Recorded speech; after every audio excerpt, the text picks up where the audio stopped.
Natural farming, organic ఫార్మింగ్లో పండించిన ఉత్పత్తులకి ధర ఎందుకు ఎక్కువ? ఒకటి గుర్తుపెట్టుకోండి, నార్మల్ రైతుల దగ్గరికి వెళ్ళండి ఒకసారి, వాళ్ళకి గిట్టుబాటు అవుతుందా లేదా మీరు వెళ్ళి అడగవలసిన అవసరం లేదు. రైతుకు ఈరోజు సమాజంలో ఉన్న అతని విలువను బట్టి మీరు చెప్పొచ్చు రైతు ఎంత నష్టాల్లో ఉంటున్నాడో. అందుకని ఎవరు కూడా వ్యవసాయం చేయడానికి ఇష్టపడట్లేదు. రైతు నుంచి అంటే వ్యవసాయం నుంచి బయటికి రావడానికి ఒక ప్రధాన కారణం రేటు, ధర సరిగ్గా అందటం లేదు. మరి ఇప్పుడు మీరు రైతు దగ్గరికి వచ్చి అయ్యా ప్రకృతి వ్యవసాయంలో ధరలు డబల్గా ఉన్నాయి, రెట్టింపుగా ఉన్నాయి, ఇంకెక్కువ కూడా ఉన్నాయి, సాధారణ వ్యక్తి ఎలా కొంటాడు అని చెప్పేసి చాలామంది ప్రశ్నిస్తున్నారు. మంచి ప్రశ్న ఇది. ఎందుకు అంటే నేను చెప్పడానికి ప్రయత్నం చేస్తాను. రైతు ఈరోజు ఒక పంట పండించాడంటే దాన్ని కాస్ట్ ఆఫ్ ప్రొడక్షన్ బట్టి దాని ధర నిర్ణయించాలి. మార్కెట్లో కొనే ఏ వస్తువు ధర అయినా దాని కాస్ట్ ఆఫ్ ప్రొడక్షన్ బట్టి ఉంటుంది.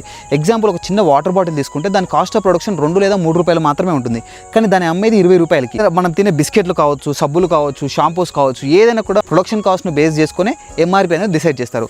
ఒక రైతు విషయంలో మాత్రమే ఆయన ఎంత కష్టపడతాడు, ఆయన ఎంత పెట్టుబడి పెడుతున్నాడు, ఆయన ఎంత డబ్బులు పొలంలో పెడుతున్నాడు అనే ఇలాంటి లెక్కలు లేకుండా ధర మార్కెట్కి వెళ్తే ఒక వ్యక్తి అక్కడ నిల్చొని ఇలా టమాటాలు పట్టుకొని 30, 40, 50, 60, 70 అంటారు రేటు పెంచుతూ పోతాడు. ఆయన చెప్పిన ధర మాత్రమే అక్కడ నిర్ణయించబడుతుంది.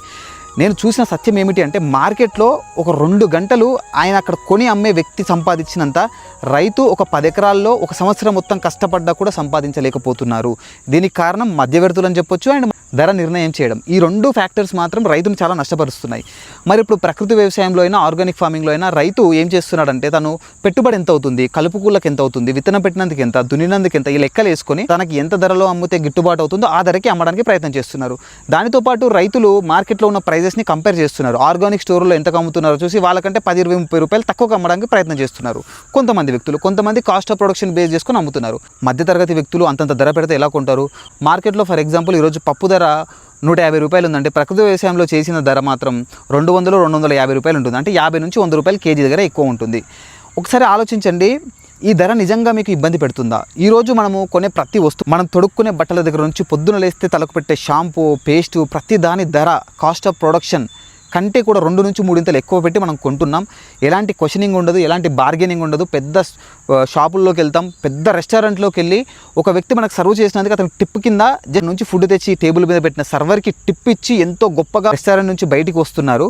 మరి ఇలాంటి వ్యక్తులు ఒక రైతు పొలాన్ని దున్ని పంట పండించి ఆ ధాన్యాన్ని లాస్ట్కి ఒక ధర పెట్టి అమ్ముతుంటే మాత్రం ఆ రైతుని నువ్వేందయ్యా ఇంత ధర పెట్టి అమ్ముతున్నావు, ఎలా కొనాలని చెప్పేసి క్వశ్చన్ చేస్తున్నాం. ఒక్కసారి ఆలోచించుకోండి. మహా అయితే ఒక ఫ్యామిలీ ఒక నెల మొత్తం మీద మహా అయితే కూరగాయలకు కావచ్చు, పప్పులకు కావచ్చు, ఇదన్నిటిని కలుపుకుంటే మహా అయితే మార్కెట్ కంటే ఒక 100 రూపాయలు ఎక్కువ వేసినా కూడా 1000 నుంచి 2000 రూపాయలు ఎక్కువ ఖర్చు వస్తుంది నెల మొత్తం మీద. అది నిజంగా మీకు భారం అనిపిస్తుందా? ఈ విష రసాయనాలతో నిండిన ఆహారం తినే బదులు ఇలాంటి మంచి ఆహారంని 1000-2000 రూపాయలు ఎక్కువైనా కూడా కొనుక్కొని తినడం వల్ల మీ ఆరోగ్యంతో పాటు నేలతల్లి ఆరోగ్యం బాగుపడుతుంది, మన నెక్స్ట్ జనరేషన్స్ కూడా బాగుపడతారని ఆలోచించే స్థితిలో కూడా మనం లేమంటే నాకు నిజంగా ఆశ్చర్యం వేస్తుంది. ఈ టీషర్ట్ ధర మార్కెట్లో కొంటే 2000, 3000, 4000, 5000, 10,000 కూడా ఉంటుంది ఈ టీషర్టే. దీన్ని రోడ్డు పైన కొంటే 100 రూపాయలు కూడా దొరుకుతుంది. మరి దీని ధర ఎలా నిర్ణయిస్తున్నారు? మరి జస్ట్ ఆ షాపులో పెట్టినంత మాత్రం దీని ధర పెరుగుతుందా? క్వాలిటీ. మరి ప్రకృతి వ్యవసాయంలో పండించిన పంట ఎంత క్వాలిటీగా ఉంటుంది, ఎన్ని ప్రోటీన్స్, న్యూట్రియంట్స్ ఉంటాయి, ఎంత కష్టపడి రైతు పండిస్తాడు. మరి ఆ కష్టానికి మనం విలువ కట్టాల్సిందే కదా. ఇలా అయితేనే కానీ ప్రతి ఒక్కరు వ్యవసాయంలోకి మారారు కదా. మరి మీరు ఆలోచించుకోండి, ఎవరైతే పొలం ఉందో వాళ్ళు పండించుకోవచ్చు. ఎక్కడో హైదరాబాద్ మహానగరంలో 10-15 వేల జీతానికి పనిచేసే వాళ్ళు ఇక్కడ వ్యవసాయంలో ఇన్ని డబ్బులు ఉన్నాయని చూపించగలిగితే, మనమందరం కొని ఎంకరేజ్ చేయగలిగితే వాళ్ళందరూ కూడా వ్యవసాయంలో దిగి అందరూ కలిసికట్టుగా వ్యవసాయం చేస్తే ఒక మంచి విషం లేని ఆహారం తినే జనరేషన్ మనం తయారు చేయొచ్చు కదా. మరి ఇప్పుడు ప్రస్తుతం అంటే డబ్బే ప్రధానం కాబట్టి అందరూ డబ్బు వైపే చూస్తున్నారు. మరి నెక్స్ట్ మనం బ్యాటర్ సిస్టంలో, ఒకప్పుడు భారతదేశంలో ఎక్కడ కూడా డబ్బు మార్పిడి లేకపోతుండే. ఎక్కడైనా కూడా నువ్వు అప్పులు ఇస్తే నేను మీకు బియ్యం ఇస్తాను, క్వాలిటీ మారుతుంది అంతే. మీరు కారం ఇస్తే నేను మీకు ఇంకొక వస్తువు నా దగ్గర ఉన్నది ఇస్తాను. ఇట్లా చేతి వృత్తుల వాళ్ళు ఉంటారు, వాళ్ళకు కొన్ని బియ్యం ఇస్తాం, వాళ్ళు మనకు కొన్ని బుట్టలు చేసి పెడతారు. ఎవరి వృత్తి వాళ్ళు మనం కాపాడినట్టు ఉంటుంది. ఇట్లా బ్యాటర్ సిస్టమ్, దీన్ని బ్యాటర్ సిస్టమ్ అంటారనమాట. ఇలా బ్యాటర్ సిస్టంలో చేసుకోవడం ద్వారా ప్రతి ఒక్కరు లాభపడతారు, ప్రతి ఒక్కరు ఆనందంగా ఉంటారు, ప్రతి ఒక్కరు ఆరోగ్యంగా ఉంటారు. మరి దీన్ని ఆలోచించాలి కానీ అయ్యో ప్రకృతి వ్యవసాయం అంట డబ్బులు చాలా ఎక్కువ పెట్టి కొనాలి, అబ్బా ఎలా? నిజంగా మీరు ఆలోచించండి. అక్కడ మీరు టమాటో మార్కెట్లో 1 రూపాయి వెళ్తుంది ఈరోజు కేజీ, రేపు పొద్దున 10 రూపాయలు వెళ్తుంది. 1 రూపాయి వెళ్ళినప్పుడు కానీ 10 రూపాయలు వెళ్ళినప్పుడు కానీ ఒక రైతుకి దున్నిన ఖర్చు, విత్తన ఖర్చు, నాటించిన ఖర్చు, కలుపు తీసిన ఖర్చు, కూరగాయలు తెంపిన ఖర్చు, ఏదైనా ఖర్చు మారుతుందా? ఒక రైతుకి మార్కెట్లో ఈరోజు టమాటో 10 రూపాయలు వెళ్ళినా, ఈరోజు టమాటా రూపాయి వెళ్ళినా, 2 రూపాయలు వెళ్ళినా ఈయన ఖర్చు మాత్రం అంతే ఉంటుంది కదా. మరి దీన్ని ఎందుకు క్వశ్చన్ చేయట్లేదు ఎవరు కూడా? మరి రైతు అప్పుడు నష్టపోతున్నారు కదా, మీరందరూ వెళ్ళి ఆదుకోవచ్చు కదా రైతుల్ని. రైతు ఒక 10 రూపాయలు ఎక్కువ పెట్టి అమ్ముతున్నాడు అంటే క్వశ్చన్ చేయడానికి రెడీగా దిగుతున్నారే. మరి అక్కడ నష్టపోతున్నాడు అన్నప్పుడు ఏ ఒక్కరు మాట్లాడరు ఎందుకు? ఏ ఒక్కరు మీడియా ముందుకు వచ్చి మాట్లాడరు? ఏ సెలబ్రిటీ మాట్లాడరు ఎందుకు? ఎవరికైనా అన్యాయం జరిగిందంటే సెలబ్రిటీలు వస్తున్నారు, ప్రతి ఒక్కరు వస్తున్నారు, ముందుకు వచ్చి ఎంతో గొప్ప గొప్ప వ్యక్తులు వచ్చి మాట్లాడుతున్నారు. మరి రైతుకు నష్టం జరుగుతున్నప్పుడు ఎవరు ఎందుకు మాట్లాడట్లేరు? ఉల్లిపాయ ధర పొరపాటున ఈరోజు ఉల్లిపాయ ధర 100, 150 వెళ్ళిందంటే ప్రతి ఒక్కరు మీడియాలో వచ్చి హల్చల్ చేస్తారు.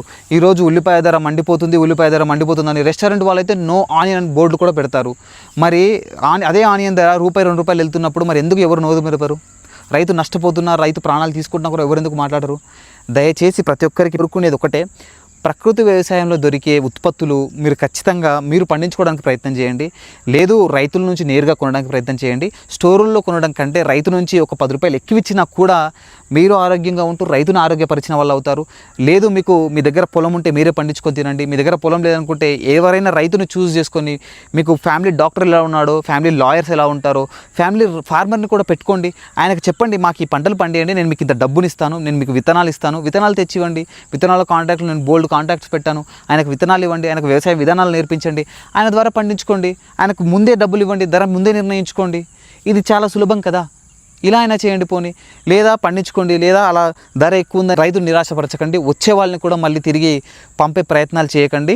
ప్రతి ఒక్కరూ దీన్ని రైతుల్ని చిన్న చూపు చూడకుండా, రైతు ఒక గొప్ప వ్యక్తిగానే ఎప్పుడు ఉండాలంటే రైతు తన పండించిన ధర తనే నిర్ణయించుకున్నప్పుడు మాత్రమే రైతు గొప్ప వ్యక్తి అవుతాడు. ఆ గొప్ప వ్యక్తులుగా తీర్చిదిద్దే అవకాశం మనందరి చేతుల్లోనే ఉంది. మనందరం కలిసి రైతుల్ని ఆదుకోవాలి. మీ దగ్గర ఉన్న రైతుల దగ్గర కొని రైతుల్ని ఎంకరేజ్ చేస్తారని కోరుకుంటున్నాను. జై గోమాత, జై భూమాత, జై హో నందీశ్వర.